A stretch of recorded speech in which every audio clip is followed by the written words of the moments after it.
Good day guys. Magandang umaga po sa ating lahat. Pakita ko po sa inyo yung panahon ngayon. Almost 3 days ata yung Bagyo Enteng. Tapos sumunod ilang araw na habagat. Tapos ngayon medyo maliwalas naman na Kaya lang wala pang araw guys. Hindi pa lumalabas ang araw. Ano pala ngayon? Dito lang ako sa amin. Di pa lumalabas ang araw. At sana hindi na siya hindi na umulan. Pakita ko lang po yung ko ngayon.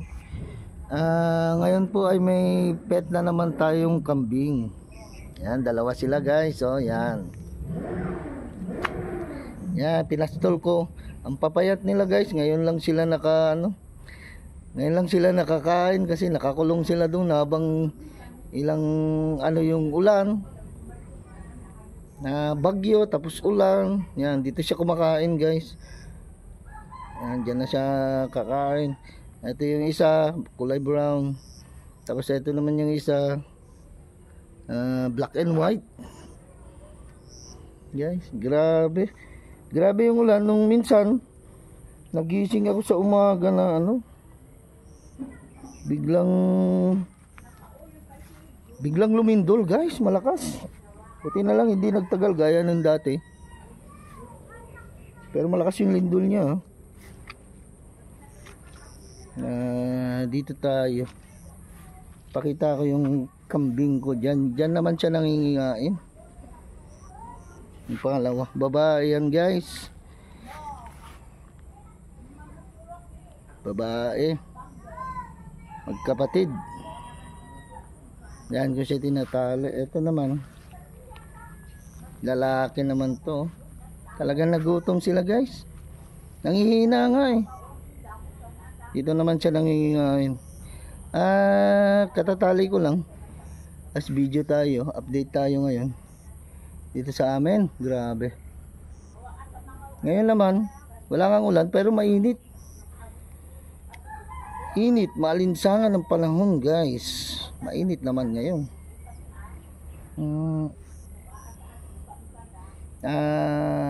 Kuwan tayo ngayon. Dito lang tayo ngayon kasi sana wag kayong magsasawa dun sa mga rides ko habang pinapasyal ko ang Bangged. Kasi pinangako na ko na nung una at saka sinabi ko na nung una, ang karamihan ipapakita ko ay ang bayan ng Bangged.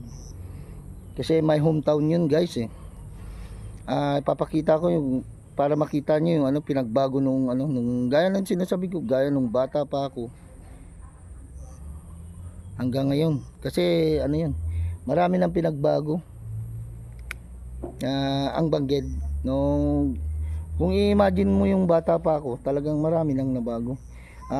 Dati may Banyes Charter, ngayon naging SGL Hardware. Tapos yung dating Times Transit naging Fairway na. Nakita nyo naman yung tambayan ko. Ano pa ba? Tsaka may Centro Mall na kami. May mga Jollibee. May mga kainan na rin. May Jollibee. May ipipicture din natin minsan yun. Mang Inasal, Chowkings, Mr. Donut, tapos Mac, Shakey's. Marami na rin dito guys. Tsaka marami na rin grocery. May malalaki. May JTC Grocery, Adtemco Grocery. Yung pinakita kong Adtemco, yun, parang office nila yun. Sa Zone 4, located sa Zone 4 yun. Meron pang Adtemco Grocery sa Zone 5. Tama, Zone 5 yun. Isa-isahin din natin yun, pero pagka labas-labas tayo ng ibang munisipyo, pagka may gumanda na yun talaga yung panahon. Na-try ko ng sa Tayum. Malapit lang sa amin yun guys.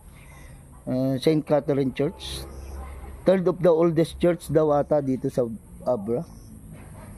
Tapos ang sabi nilang oldest yung na-picture ko ng church sa Zone 3. Yan, tuwa-tuwa yung mga kambing ko guys. Nakasawakas, sabi nila siguro. Nakakain din kami.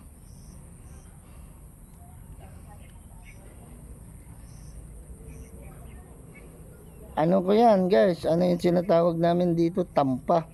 Yung tampahan mo, yung babayaran mo yung kambing. Pero nung binayaran ko to naipanganak na.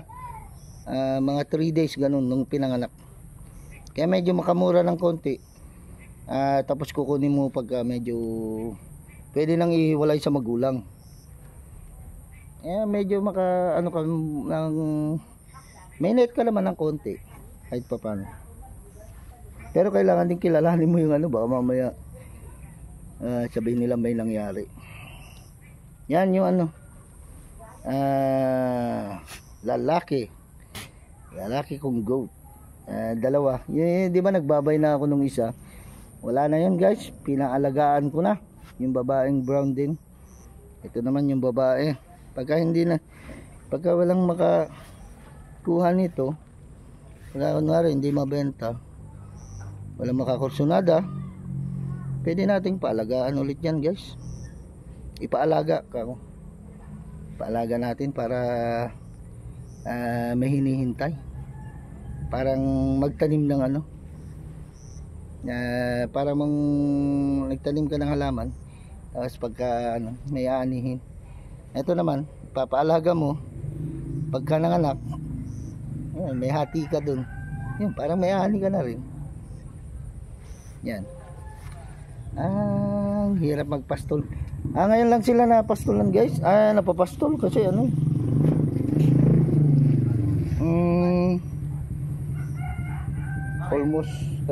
almost a week na nag-uulan dito. Yung diretso yung bagyong Enteng, tapos naglaylo lang siya ng konti, mga half day or isang araw ba yun. Sumunod naman na bagat, tuloy-tuloy na naman yun. Kala namin bagyo, tapos para naririnig ko may bagyo na naman darating. Yan, mahirap din. Yan. May dumadaan na motor guys. Natunog yung motor nila guys. Layo tayo ng konti. Kaya dinadaanan ko papasok sa ano. Yan, diyan ko pinapasto yung dito ko pinapasto yung kambing ko. Masukal na rin guys, oh. 1 week lang to hindi ko napastulan. Yan, masukal na naman. Dito ko linalagay para tulong na rin sa paglilinis. Yung mga kambing ko tigalinis na lang. Medyo wala na tayong time na ano eh. Medyo wala tayong time na medyo nagano dito sa bahay kasi pumasok din ako ng work. Nag-work na rin. Nag-work din ako. May work din ako na ano. Parang part-time siya pero ano. Pero kailangan for income guys. Nabibitin tayo eh. Nasi-short ako. Kaya kailangan dagdagan ng konti ang income para makasurvive sa isang araw.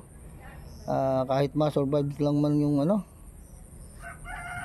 pangangailangan natin sa ulam, mga ano, gastusin na rin.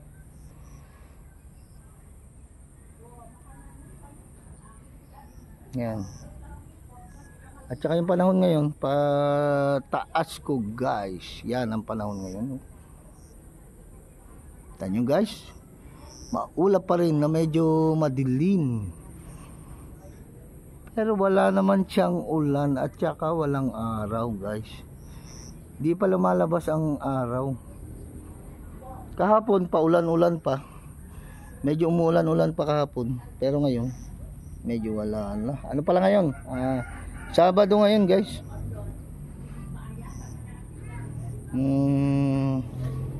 Sabado ngayon, September 7.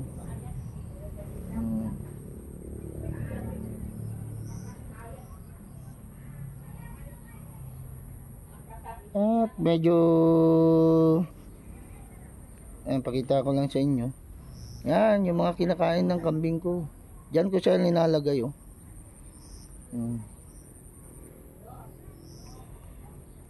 Dagdag pa kita na rin yan pagka ano, pagka may pagka may makaabot ng presyo. Try natin mag-buy and sell. Nagba-buy and sell pala ako ng goat guys. Nag-ano rin ako. Tsamba-tsambahan lang. Kung makachamba ka ng mura, mabenta mo ng mataas, okay na rin yun. Kahit may patong ka lang na konti, dagdag ano na yun, dagdag bigay ko sa allowance ng anak ko kung may patong. Tapos sabi ko ikaw na magpasto, pero may pasok siya ngayon kaya ano, kaya hindi ko siya hindi maobliga na ano, hindi maobliga na magpasto ngayon, kaya ako nagpapasto. Naawa lang kasi ako sa mga kambing ko, guys.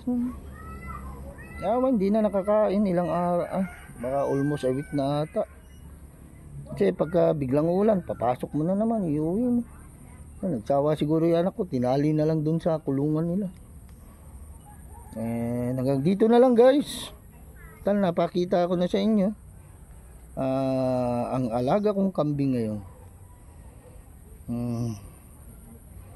At lagi kong sinasabi, good day lang po tayong lahat.